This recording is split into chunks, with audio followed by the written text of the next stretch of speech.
seja muito bem-vindo ao meu canal. Se você está aqui pela primeira vez, meu nome é Natália Alves, por aqui a gente conversa sobre literatura. E no vídeo de hoje eu queria mostrar para vocês quais foram as minhas melhores leituras de 2023. Eu normalmente não faço uma ordem das leituras, né, para poder decidir qual foi a melhor, só vou citando os principais livros aí que eu considero, mas dessa vez eu tentei organizar aí as leituras, né, para de fato pensar aí quais foram as 3 melhores leituras. Eu selecionei aqui 10 livros, ao longo do ano eu cheguei a ler mais ou menos uns 50 livros, então de todos eles selecionei os 10 que foram as minhas 10 melhores leituras. Então eu vou começar de trás para frente. O 10º livro então é o Tudo Sobre o Amor, da Bell Hooks, que foi uma releitura desse ano, então esse é o principal motivo de estar deixando ele aqui por último, mas é um livro sensacional. Nesse livro aqui, a Bell Hooks vai trazer aí, né, novas perspectivas sobre o amor, e daí ela vai falar sobre o tema por vários aspectos aqui. Cada um dos capítulos aqui, são 13 capítulos ao todo, ela traz um ponto diferente sobre isso, então ela traz tudo isso aí de uma forma bem didática, bem interessante, traz um pouco do contexto aí pessoal dela, né, vai falar um pouco sobre a vida dela, e é incrível, assim, é um livro que faz a gente refletir muito, pensar muita coisa. Eu acho que é um livro que eu vim indicando para muitas pessoas aí, e tá aqui mais uma vez indicando para vocês. Acho que eu já citei ele em outro vídeo aqui, mas tô aí, repetindo.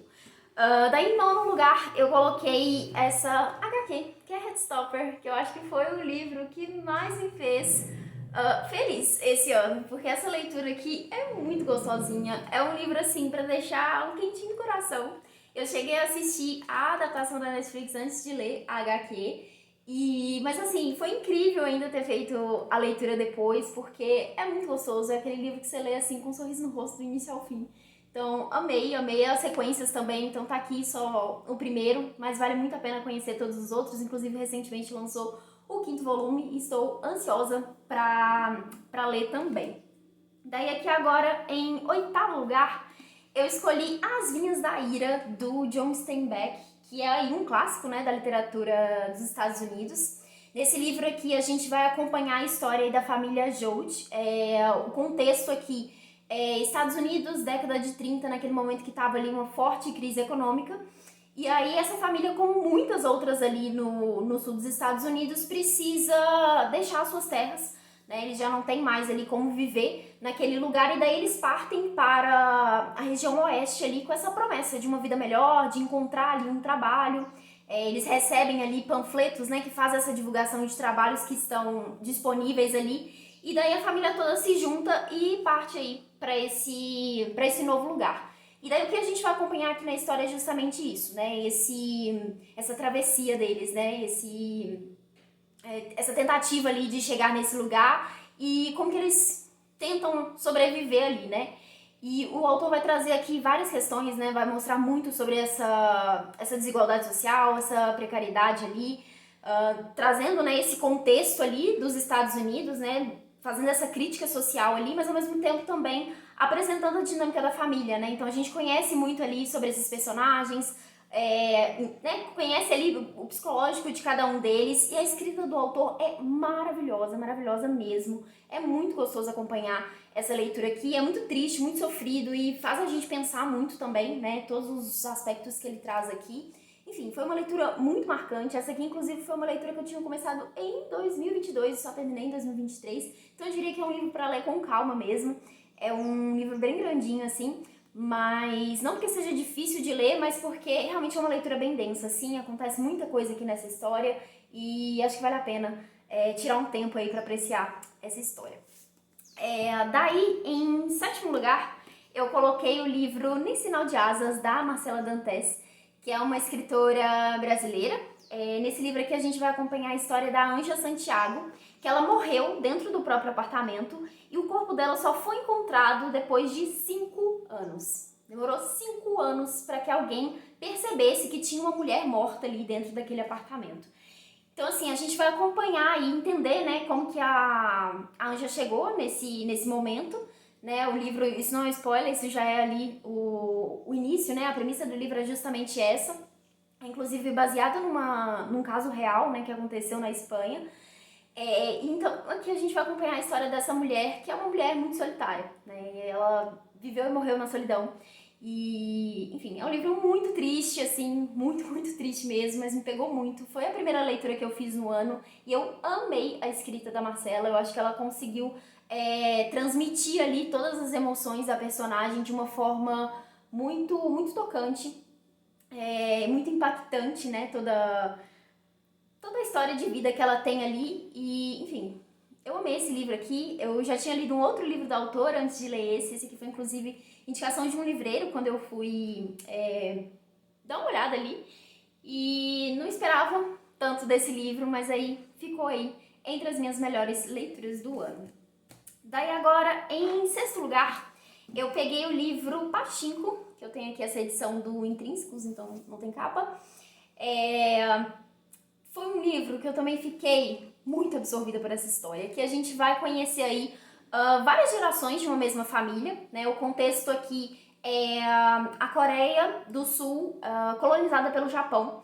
Então a gente tem essa família ali que está precisa emigrar, né? E eles precisam lidar com essa situação ali de estar num país que não é o deles, né? A autora traz muito essa questão aqui de uma forma bem, bem interessante, né? O que ela trata aqui. Esse preconceito que surge ali contra os coreanos, essa disparidade que existe ali entre as duas culturas e como que essas pessoas tentam se adaptar a esse novo ambiente ali. E a gente vai acompanhar isso através dessa família e assim, a gente se apega muito aos personagens e à história toda e é um sofrimento sem fim nesse livro aqui, mas vale muito a pena, é um pequeno calhamaço também. E, assim, fiquei muito envolvida na história e amei a forma como a autora traz isso aqui. Outro ponto que eu acho muito interessante que ela traz aqui é a questão das mulheres, né? Então ela fala bastante sobre esse aspecto todo, né, das mulheres ali na dinâmica familiar, como que elas são vistas na sociedade, enfim, diversas violências que acontecem ali que estão direcionadas às mulheres. Então acho que ela trouxe isso aqui de uma forma bem interessante. Então tá aqui, pra quem se interessa por esses temas, gosta dessas histórias de acompanhar aí várias gerações de família, eu acho que Pachinko é maravilhoso. Daí agora, os 5 primeiros livros. Em quinto lugar, eu coloquei o Infância, Juventude e Dependência, da Tove Ditlevson.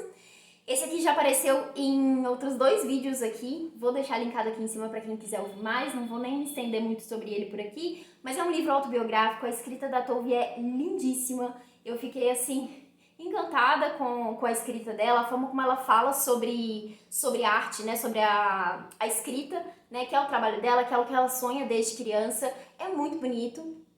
E ela tem uma história de vida muito difícil, assim, muito pesada, e ela consegue trazer tudo isso aqui, né, nessa autobiografia, de uma forma muito, muito crua, muito honesta, e, enfim, muitas reflexões com essa leitura aqui, me tocou bastante, então ficou aí entre as melhores leituras do ano também. Daí outro livro que é um clássico, outro clássico estadunidense, que eu não esperava gostar tanto, mas eu acabei amando essa leitura, que foi O Apanhador no Campo do Centeio. Nunca tinha tido interesse em ler esse livro aqui, eu olhava pra ele e pensava, acho que vai ser um livro meio chatinho, mas eu amei essa história aqui. Aqui a gente vai conhecer o Holden, que é esse adolescente, ele tem acho que 16 ou 17 anos aqui no início da história, e ele acabou de ser expulso aí da escola, né, que ele está, e ele parte aí pra poder explorar a cidade de Nova York antes de voltar pra casa e contar pros pais dele sobre isso. Então a gente vai acompanhar ele nesses momentos e o que é interessante aqui desse livro é que o autor consegue mostrar de uma forma muito interessante esse caos da adolescência, né? Esses medos, essas inseguranças, essas angústias que surgem nessa fase da vida. É muito legal a forma como ele consegue apresentar isso aqui, os pensamentos do personagem, né? Que também tá aí marcado por essa característica toda de adolescente que é de ser chato, né? De ser meio chato, de ser meio rebelde. E o Rowling traz muito disso, ele fala muito palavrão o tempo todo, fala muitas gírias.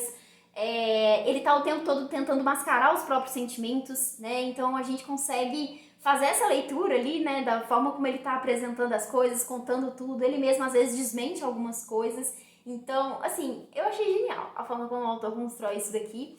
E, enfim, no começo eu achei o personagem chato, eu sei que esse aqui é um livro que muita gente não gosta justamente por isso, porque o personagem é muito chato. E no começo eu tava concordando muito com essa, com essa opinião, mas ali no final eu acho que eu fiquei muito tocada pela sensibilidade do personagem e pelos rumos que a história toma ali. Então, tá aqui mais um das melhores leituras do ano. Repeti isso 1 milhão de vezes já, né?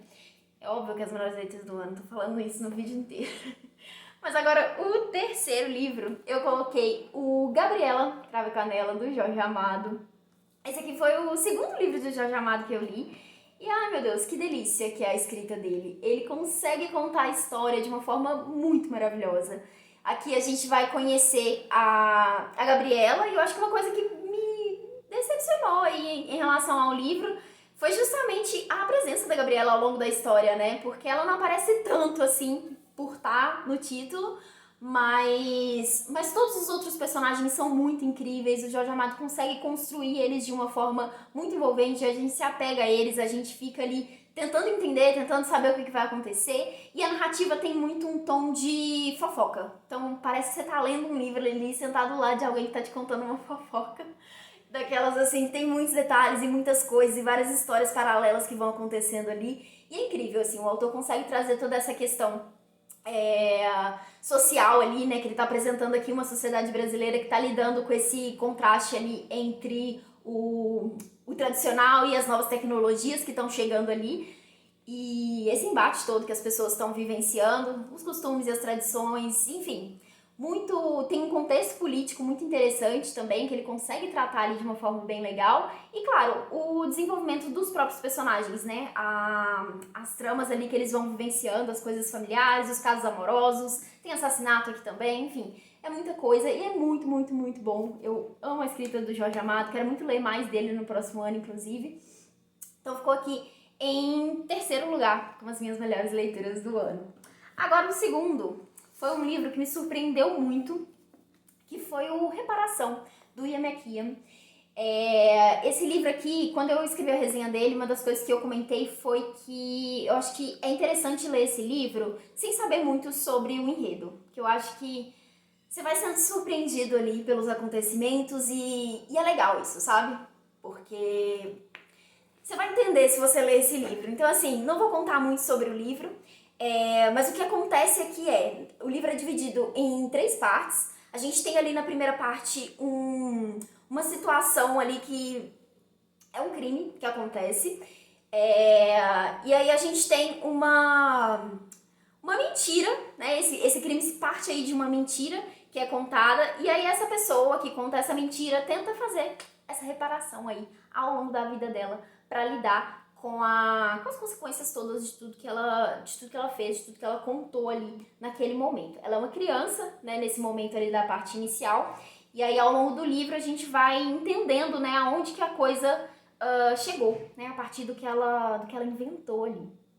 E assim, é incrível, incrível a forma como o autor consegue construir os personagens. A gente tem um envolvimento ali psicológico deles que, enfim, é muito bom mesmo. Eu adorei a escrita dele. Nas outras 2 partes a gente tem a visão específica de um ou outro personagem, enquanto na primeira as coisas vão alternando ali. Eu acho que foi uma escolha muito inteligente do autor para poder mostrar isso, porque quando a gente chega no final, tem um epílogo aqui que, assim, é uma reviravolta muito grande na história. Eu acho que é um dos finais mais surpreendentes que eu já li. E eu amei esse livro aqui. Também ficou na minha mente por muito tempo, assim, depois de ter lido, pensando ali toda essa questão que aconteceu aqui, né, na história, pensando se essa reparação que a gente tem aqui no final é de fato uma coisa justa. Enfim, maravilhoso esse livro aqui. Leiam Reparação.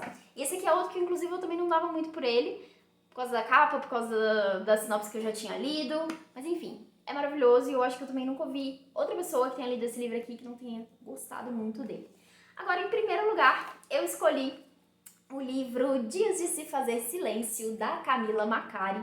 Nesse livro aqui a gente vai acompanhar a história da Maria, né? A história é contada pela perspectiva dela. A Maria é uma criança e ela tá aí tendo que lidar com uma situação muito triste na família dela, que é a morte do irmão dela. Ele tá doente, ele tá voltando pra casa do hospital aí pela última vez, né? Então ele é uma criança terminal aí.